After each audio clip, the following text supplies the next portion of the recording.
Bismillahirrahmanirrahim. Assalamualaikum warahmatullahi wabarakatuh.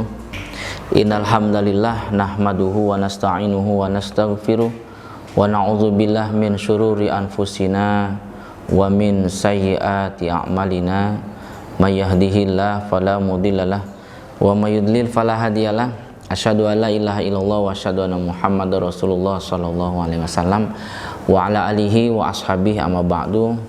Saudaraku sekalian yang semoga selalu dirahmati oleh Allah, menuju surga manusia dalam perjalanannya pasti banyak rintangan.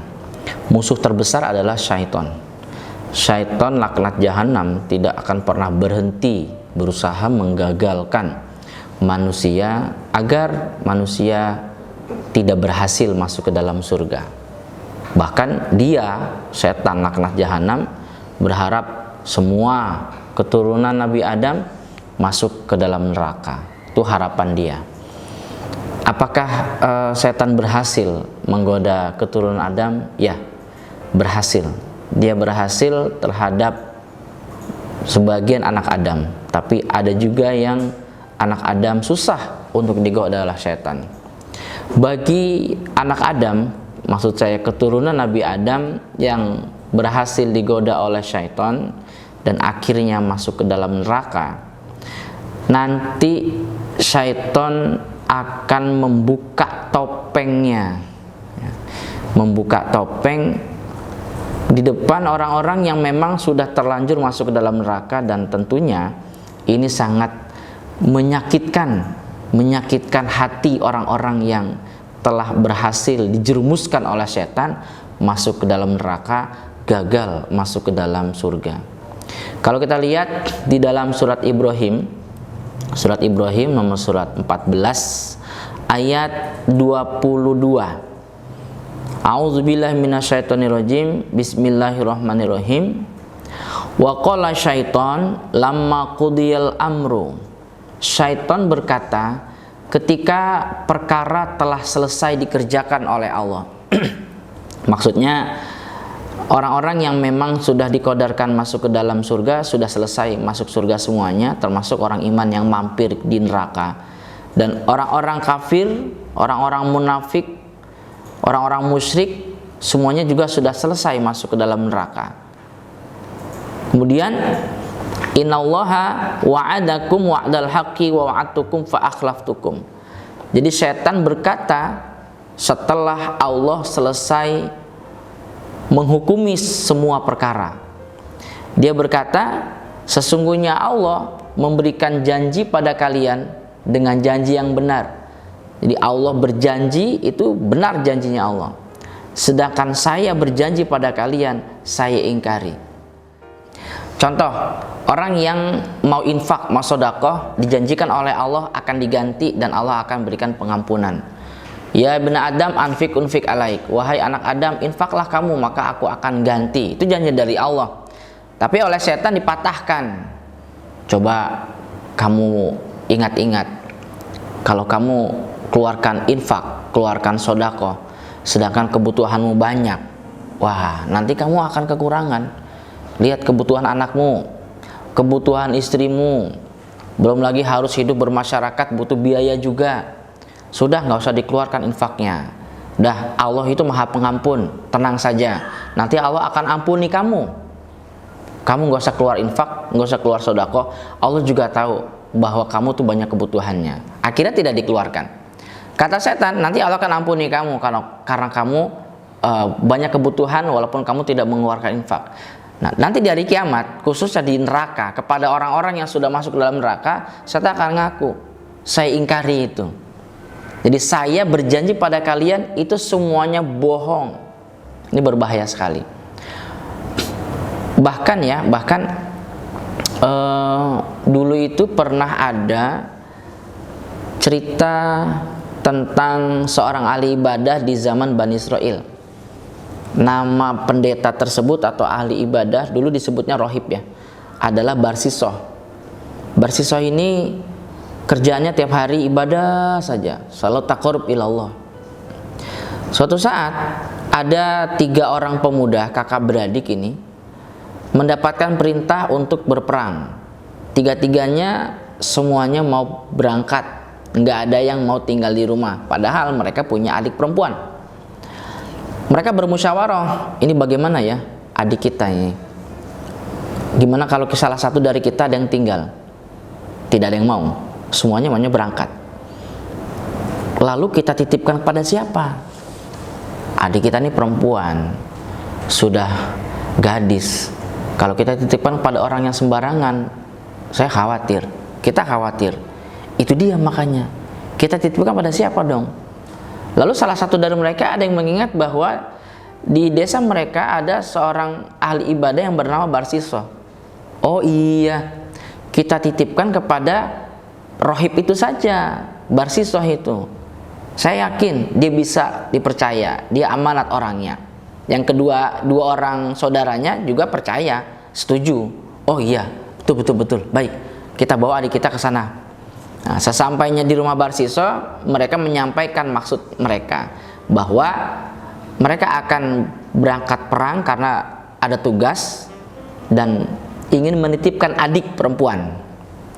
Ternyata Barsiso menolak. Barsiso nggak mau karena yang dititipkan itu adalah perempuan, bukan laki-laki, bukan mahram. Ini akan menyebabkan perbuatan dosa nantinya.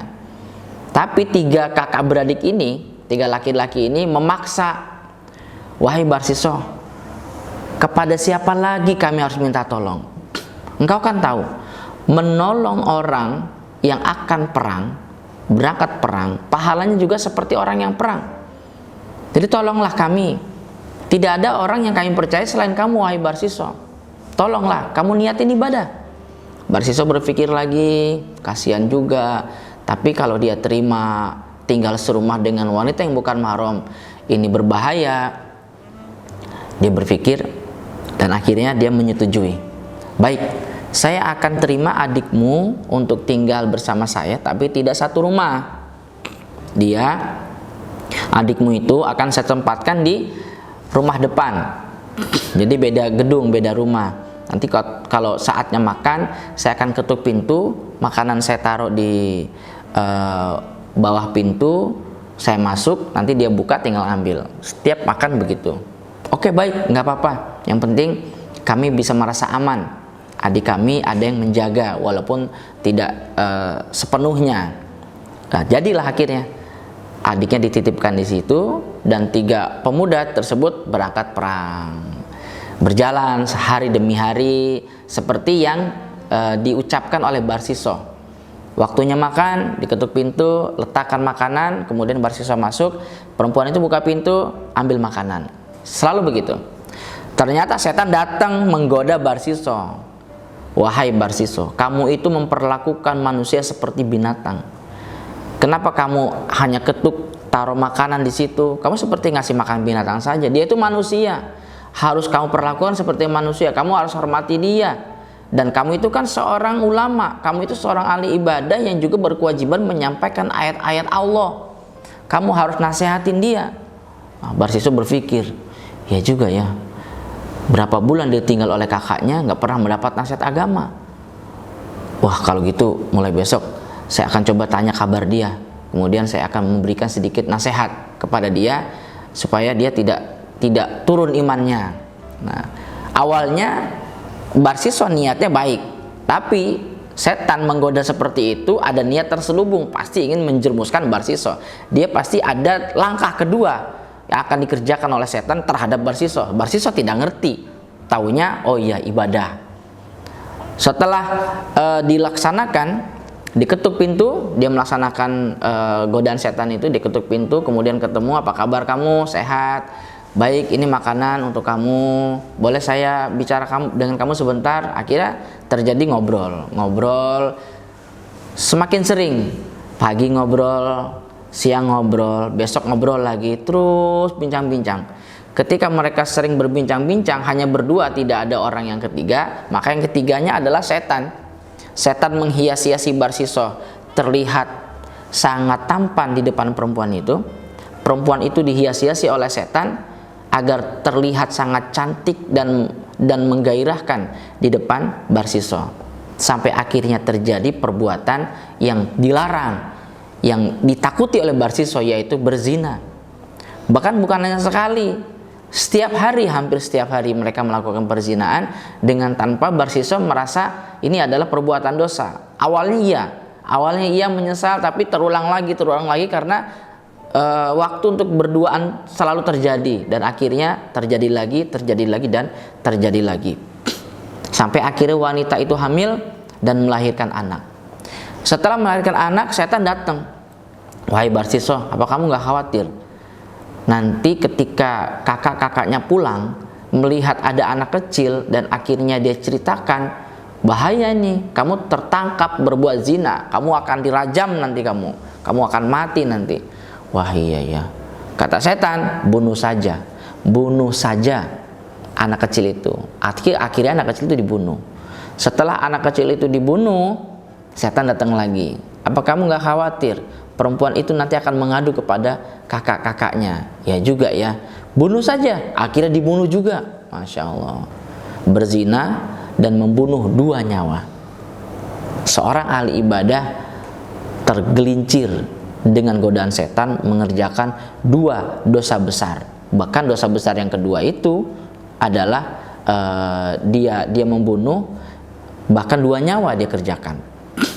Lalu sudah selesai permasalahan bagi Barsiso. Menurut Barsiso sudah selesai.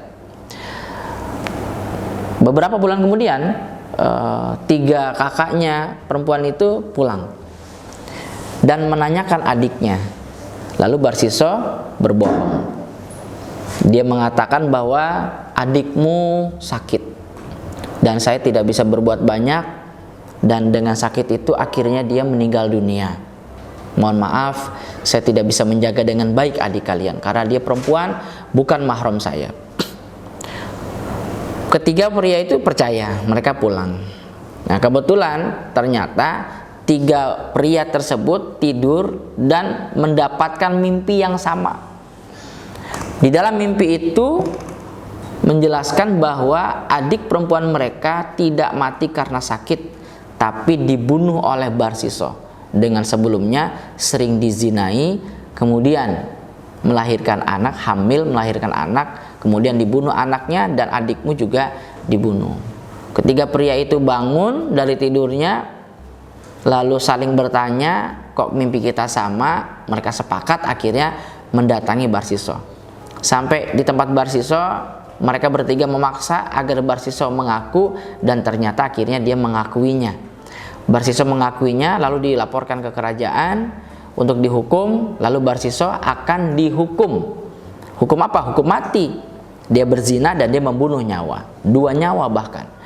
Ketika Barsiso dalam perjalanan untuk mendapatkan hukuman, setan datang lagi, iblis datang lagi. Wahai Barsiso, apakah kamu ingin selamat dari hukuman? Kalau kamu ingin selamat dari hukuman, tinggalkan Allah, sembahlah saya. Saat itu akhirnya Barsiso karena menginginkan selamat dari hukuman mati, Barsiso menyembah setan. Ketika Barsiso menyembah setan, menyembah iblis, iblis pergi dengan ketawa, dia puas, dia menang dan mengingkari janjinya. Akhirnya Barsiso diambil nyawanya dalam keadaan mati kafir. Nauzubillah min dzalik. Nah, setan nanti akan buka topeng di hari kiamat, mengatakan bahwa Allah memberikan janji pada kalian orang-orang iman, wahai manusia, itu benar. Harusnya kalian ikuti janji Allah itu. Sedangkan saya memberikan janji pada kalian, semuanya saya ingkari. Terus kata setan begini, wa makana li alaikum min sultanin ila an da'autukum fastajabtum li. Sebenarnya saya tidak punya kekuasaan apa-apa untuk memaksa kalian mengikuti saya. Tidak, saya tidak punya kekuasaan. Saya hanya mengajak kalian saja dengan saya berikan iming-iming sesuatu, dengan saya goda, saya berikan hiasan-hiasan, tapi kalian malah mengikuti ajakan saya. Fala talumuni walumu anfusakum, kata setan. Jangan kamu menghina saya, mencela saya, menyalahkan saya, jangan. Salahkanlah dirimu sendiri, kata setan di dalam neraka. Salahkan dirimu sendiri. Ma'ana bimusrikhikum wa ma antum bimusrikhi. saya nggak bisa nolong kalian, kalian nggak bisa nolong saya. Ini kafartu bima asyraktumuni min qabl, bahkan saya mengkufuri penyembahan kalian kepada saya dulu waktu di dunia. Jadi jika kalian dulu katanya pernah nyembah saya, maaf ya, saya tidak merasa disembah oleh kalian. Saya mengkufuri penyembahan kalian kepada saya. Coba saudaraku sekalian, bisa lah ya membayangkan betapa kecewanya orang-orang yang masuk neraka setelah setan menghampiri mereka dan mereka merasakan siksaan yang amat pedih. Kemudian setan membuka topeng.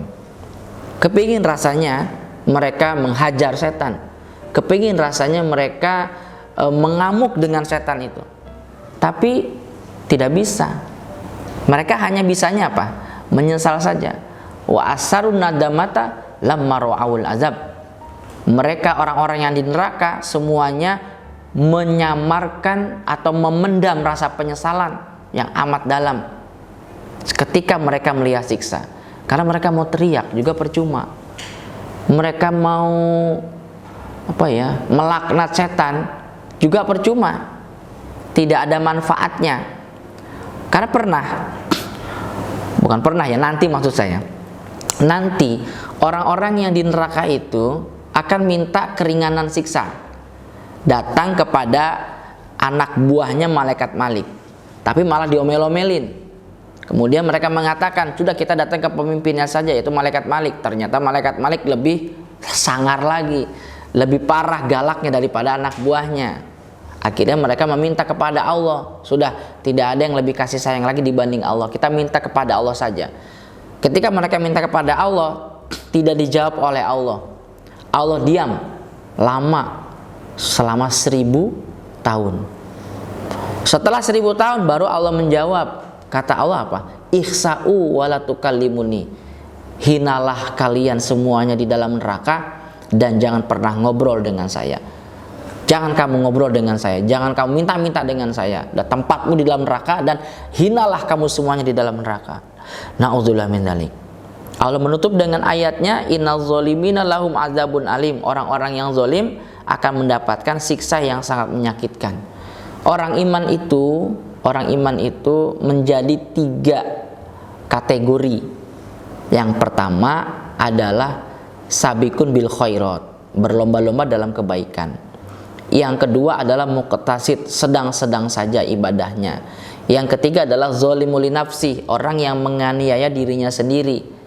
Orang yang menganiaya diri sendiri itu adalah orang yang mengikuti hawa nafsunya, mengikuti godaan-godaan setan, terbuai oleh janji-janji setan yang palsu, sampai akhirnya dia menyesal semuanya karena mengikuti hawa nafsu. Setan itu selalu mendukung kalau ketika ada orang mengikuti hawa nafsunya. Padahal kita tahu namanya hawa nafsu semuanya memerintah pada kejelekan. Inna nafsa la amratun bisu. Sesungguhnya hawa nafsu itu memerintah pada kejelekan. Nggak ada ceritanya hawa nafsu mengajak pada kebaikan, nggak ada. Oleh sebab itu, wahai saudaraku sekalian, kita harus banyak-banyak berdoa. Banyak-banyak berdoa, minta perlindungan kepada Allah dari godaan setan yang terkutuk. Jika Anda menyimak video saya yang isinya adalah tentang zikir ba'da subuh dan zikir ba'da maghrib, ya, ini ada di dalam kefadolan zikir ba'da subuh yang la ilaha illallah wahdahu la syarikalah lahul mulku wa lahul hamdu yuhyi wa yumit wa huwa ala kulli syai'in qadir, dibaca 10 kali. Salah satu dari kefadolan zikir tersebut adalah di hari itu dia dijaga dari godaan syaitan. Jadi saran saya, banyak-banyaklah berdoa, minta terhindar dari godaan setan. Karena setan selalu mengintai kita dari segala macam arah. Dia dan bala tentaranya. Kita nggak ngerti setan itu datang dari arah mana. Yang bisa kita lakukan apa? Menjaga diri saja. Menjaga diri dengan kuat, akhirnya Allah jaga diri kita dari godaan setan dan juga keluarga kita, sehingga setan datang untuk menggoda nggak mempan. Itu yang bisa diharapkan. Setan datang kepada kita untuk menggoda tidak mempan. Bahkan kalau bisa belum sempat dia menggoda, baru dekat saja sudah merasa panas dan dia pergi.